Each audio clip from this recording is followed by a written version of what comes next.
Hello students, today we'll be continuing chapter 2 of OC chapter 2. Okay, the name of the chapter is Nature of Management. Okay, in the earlier sessions we have studied about the name of the chapter is Principles of Management.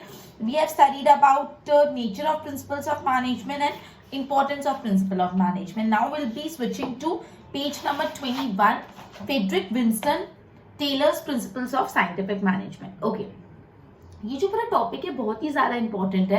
Okay, तो be attentive और एकदम ध्यान देना. ये जो Frederick Winslow Taylor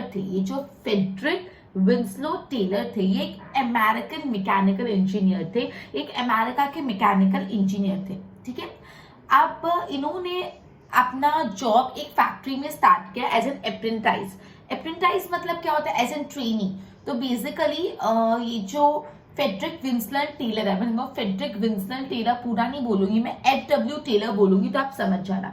तो FW जो Taylor थे उन्होंने अपना काम स्टार्ट किया एक फैक्ट्री में एज एन अप्रेंटाइज मतलब जो ट्रेनिंग के हिसाब से कोई फैक्ट्री में काम करते हैं, एज ए ट्रेनी, इंटर्न या ट्रेनी आप उसको बोल सकते हो. ठीक है, तो एज एन अप्रेंटाइज उन्होंने एक फैक्ट्री में काम करना चालू किया. फिर उन्होंने काफी फैक्ट्रीज में काम किया. फाइनली वो बेथलम स्टील फैक्ट्री में बेथलम स्टील कंपनी के मैनेजर बन गए. मतलब पहले उन्होंने एज एन अप्रेंटाइज ही चालू किया, फिर काफी दूसरी कंपनीज में काम किया, फैक्ट्रीज में काम किया, और लास्टली वो बेथलम स्टील कंपनी के मैनेजर बन गए. ठीक है, उस समय में ही, उस पीरियड में ही जो FW टेलर थे उन्होंने साइंटिफिक मैनेजमेंट का कंसेप्ट लेके आया. कौन सा कंसेप्ट लेके आया? जो साइंटिफिक मैनेजमेंट का कंसेप्ट. अब आप सोच रहे हो कि साइंटिफिक मैनेजमेंट क्या होता है, वो अपन आगे पढ़े. ठीक है, और इसलिए ये जो FW टेलर है उनको फादर ऑफ साइंटिफिक मैनेजमेंट बोला जाता है. तो आपके लिए 1 मार्क के लिए इंपॉर्टेंट है, फादर ऑफ साइंटिफिक मैनेजमेंट कौन है? तो फादर ऑफ साइंटिफिक मैनेजमेंट है Frederick Winslow Taylor. Clear? Okay, तो उनके हिसाब से कोई भी बिजनेस में हमेशा 2 क्लासेस होते हैं, 2 डिविजन्स होते हैं जो सबसे ज्यादा इंपॉर्टेंट होते हैं. एक होते हैं ओनर्स और दूसरे होते हैं वर्कर्स. कोई भी बिजनेस यूनिट में 2 क्लासेस होते हैं जो सबसे ज्यादा इंपॉर्टेंट होते हैं. एक होते हैं ओनर्स और दूसरे होते हैं वर्कर्स. ये दोनों जो क्लासेस है वो सबसे ज्यादा इंपॉर्टेंट होते हैं. ठीक है, ओनर मतलब कौन होता है? मैनेजर. उसका काम क्या होता है? उसका ऑब्जेक्टिव क्या होता है? Optimisation of profit and wealth. Owner हमेशा यही चाहता है कि उनका प्रॉफिट, उनका वेल्थ बढ़ता रहे, उनका प्रॉफिट डबल होता जाए, बढ़ता जाए, उनकी वेल्थ बढ़ती जाए. ओनर हमेशा यही चाहते हैं, प्रॉफिट बढ़ाना. ठीक है, कंपनी का प्रॉफिट बढ़े. और वर्कर्स ये चाहते हैं कि उनकी वेजेस बढ़े और उनको जॉब सेटिस्फेक्शन मिले. क्लियर? जो वर्कर्स ओनर्स होते हैं वो क्या चाहते हैं कि प्रॉफिट बढ़े, और जो वर्कर्स चाहते हैं उनका वेजेस बढ़े. तो दोनों की जो इंटरेस्ट है वो डिफरेंट है, राइट? तो हमेशा उन दोनों ग्रुप्स में हार्मनी मेंटेन करने में कुछ कॉन्फ्लिक्ट्स, प्रॉब्लम्स आती है. ठीक है, ओके. फेडरिक टेलर ने जो ट्रेडिशनल मेथड है ऑफ मैनेजमेंट उसको चैलेंज किया.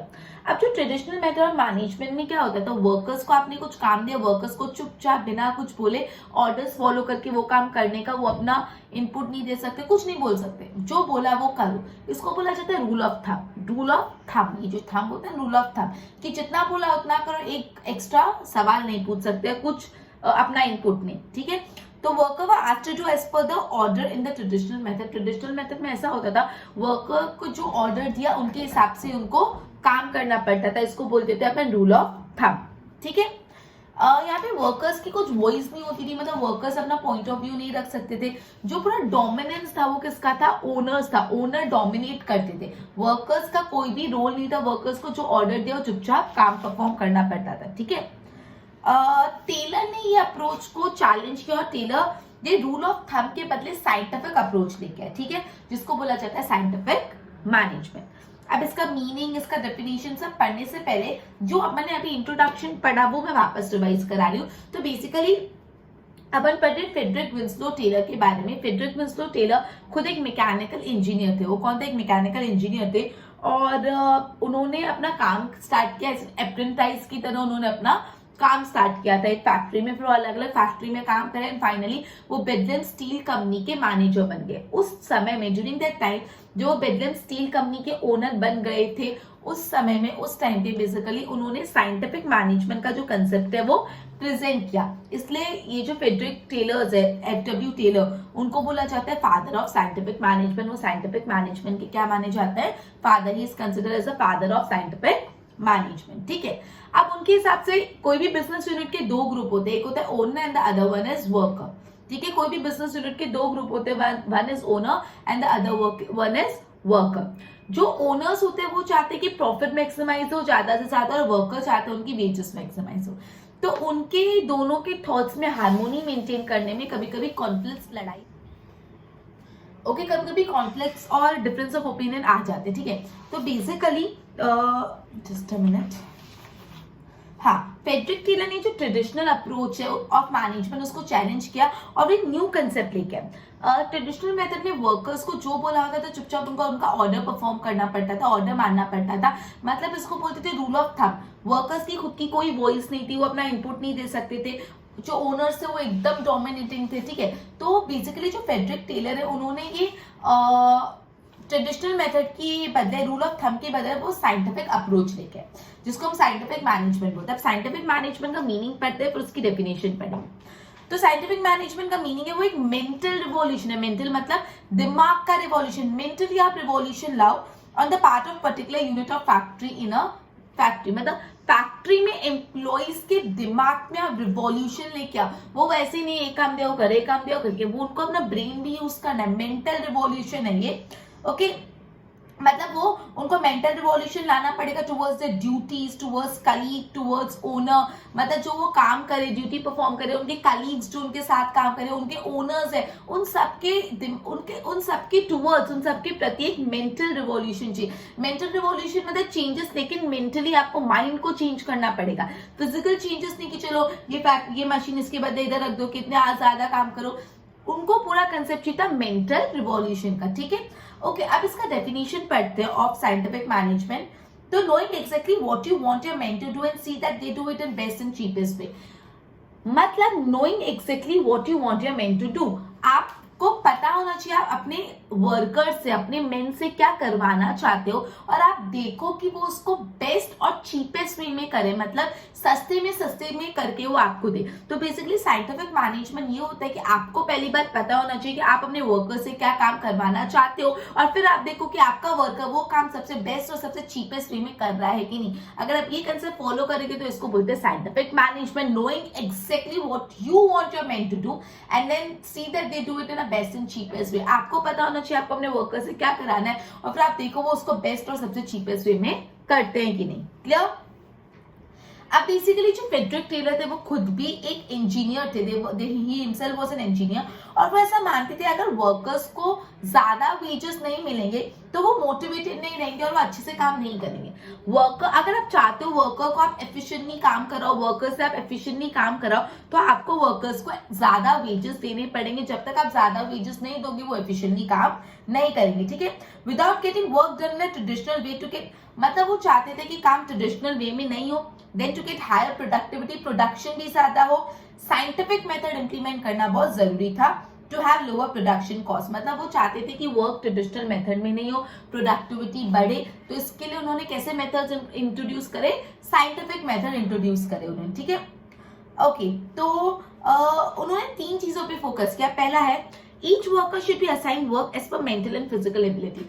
हर वर्कर को उसकी मेंटल और उसकी फिजिकल एबिलिटी के हिसाब से काम दो। अगर कोई वर्कर बहुत ज्यादा इंटेलेक्चुअल काम कर सकता है तो आप उसको इंटेलेक्चुअल काम दो। कोई वर्कर फिजिकल काम बहुत अच्छा कर सकता है, मतलब जिसकी फिजिक अच्छी और वो अच्छे से फिजिकल वर्क कर सकता है तो उसको फिजिकल वर्क दो। तो बेसिकली हर वर्कर को सेम काम देना इज नॉट गुड। आप हर वर्कर को उनकी मेंटल और फिजिकल एबिलिटीज के हिसाब से काम दो। आप हर वर्कर को उनके मेंटल और उनके फिजिकल एबिलिटीज के हिसाब से काम दो। और आप सेकंड ये देखो हर वर्कर मैक्सिमम वर्क दे पाए, मतलब वो ज्यादा से ज्यादा काम आपको मिलेगा वर्कर से।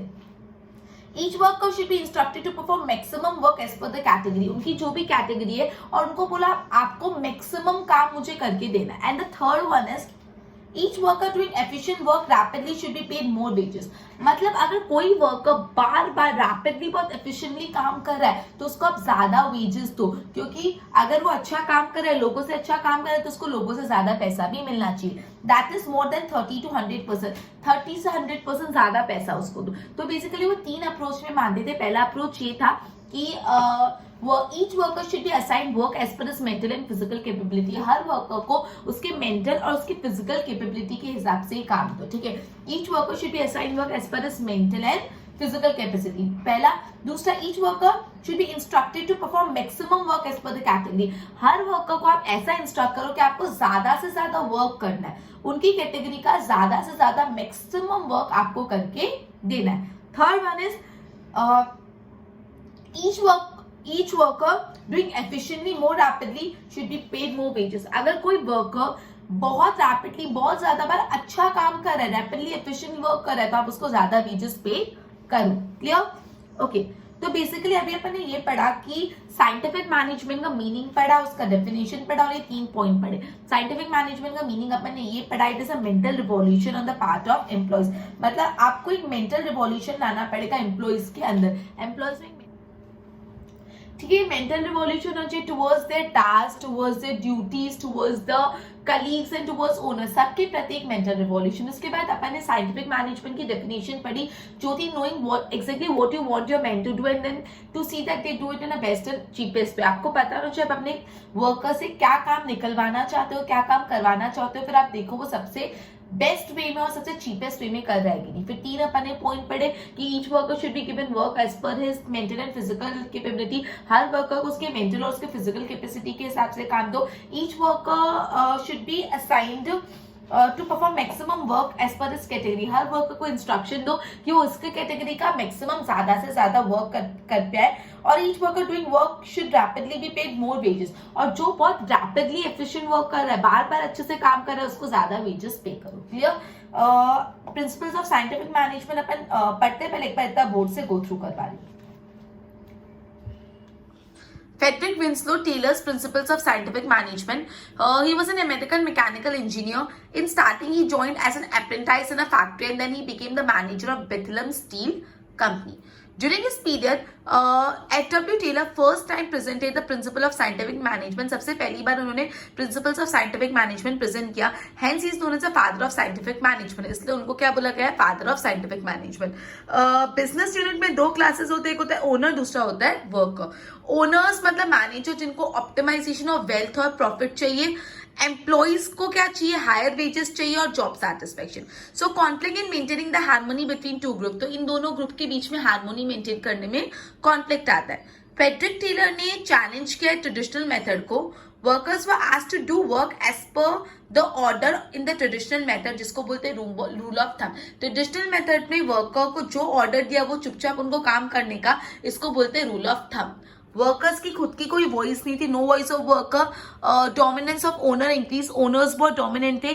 Tailors new concept with the scientific approach instead of rule of thumb. Taylor एक new concept like scientific approach वाला, जिसको instead of rule of thumb, जिसको बोला जाता है साइंटिफिक मैनेजमेंट। अब मीनिंग में it is a mental revolution on the part of particular unit of employees. क्या है ये? मेंटल रिवॉल्यूशन है, and mental revolution towards task, duty, colleagues and owner.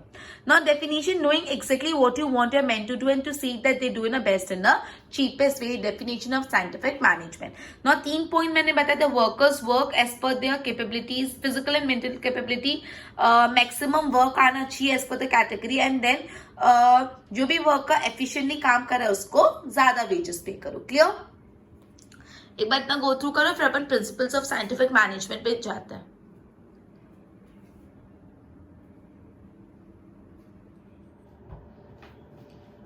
Okay, अब है प्रिंसिपल्स ऑफ साइंटिफिक मैनेजमेंट। ये answer बहुत important है, principle of scientific management. 8 principles है साइंटिफिक मैनेजमेंट के, एकदम ध्यान से सुनना। सबसे पहला प्रिंसिपल है साइंटिफिक मेथड। तो बेसिकली आपको कोई भी काम दे रहे टू डू एनी वर्क, कोई भी काम करने के लिए आपको हमेशा साइंटिफिक वे अडॉप्ट करनी है। जो ट्रेडिशनल मेथड है उसको अबेंडन कर लो, मतलब उसको साइड में रख लो, और कोई भी अगर काम मिले तो वो साइंटिफिक तरीके से करो। ठीक है? अगर आप कोई भी चीज को अगर पहले एनालाइज करोगे, साइंटिफिकली एनालाइज करो, कोई भी आपको काम मिल रहा है, पहले आप उसको साइंटिफिकली एनालाइज करो, अच्छा इसको ऐसे कर सकते हैं, ऐसे करते हैं, फिर उसको साइंटिफिक मेथड से करो। तो सबसे पहला वर्क है साइंटिफिक मेथड। तो कोई भी अगर आपको वर्क दे रहे हैं वो आप साइंटिफिक मेथड से करो, और जो ट्रेडिशनल मेथड पहले से यूज होते आ रहे हैं उसको एबेंडन कर लो, मतलब उसको हटा के साइंटिफिक मेथड को आप यूज करो। ठीक है? Second one is planning and implementation. मतलब ऐसा मत लगो कि वर्कर्स ही प्लानिंग कर रहे और वर्कर्स ही उस प्लान को इम्प्लीमेंट करे। इंस्टेड ऑफ दिस जो प्लानिंग का काम है आप एक एक्सपर्ट को दे दो, एक्सपर्ट प्लानिंग करेगा और उसके बाद जो भी प्लान किया उसका इम्प्लीमेंटेशन करेंगे वर्कर्स। ठीक है, प्लानिंग एंड इम्प्लीमेंटेशन मतलब ऐसा मत करो कि प्लानिंग भी वर्कर्स कर रहे हैं और इम्प्लीमेंटेशन भी वर्कर्स ही चीजों को प्लान करके वर्कर्स ही इम्प्लीमेंट कर रहे हैं। नहीं, इट्स बेटर जो प्लानिंग का काम है आप वो कोई एक्सपर्ट को दे दो, एक्सपर्ट्स प्लानिंग करेंगे और जो वर्कर्स है वो प्लान को इम्प्लीमेंट करेंगे। Clear? Third one is job analysis. Job analysis से काम एकदम स्पीड में भी हो सकता है और कम कॉस्ट में भी हो सकता है। जॉब एनालिसिस से क्या होगा, काम एकदम स्पीड में भी हो सकता है, साथ ही साथ वो कम कॉस्ट में भी हो सकता है। ठीक है, तो basically increase productivity can reduce cost of production. अगर प्रोडक्टिविटी ज्यादा आएगी तो उससे क्या होगा, कॉस्ट ऑफ प्रोडक्शन कम होगा।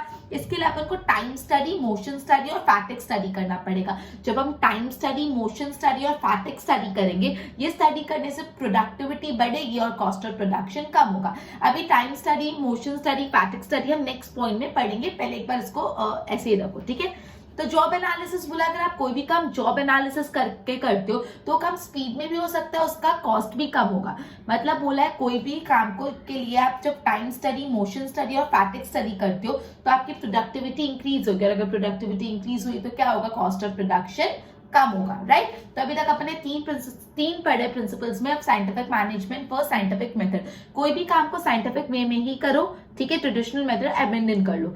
Second, planning and implementation. Planning और इम्प्लीमेंटेशन दोनों वर्कर्स पे मत छोड़ो, प्लानिंग एक्सपर्ट करे और implementation worker. And the third one is job analysis. आप कोई भी जॉब का एनालिसिस करते हो तो वो काम स्पीडीली भी हो सकता है, साथ ही साथ कम कॉस्ट पे भी हो पाएगा।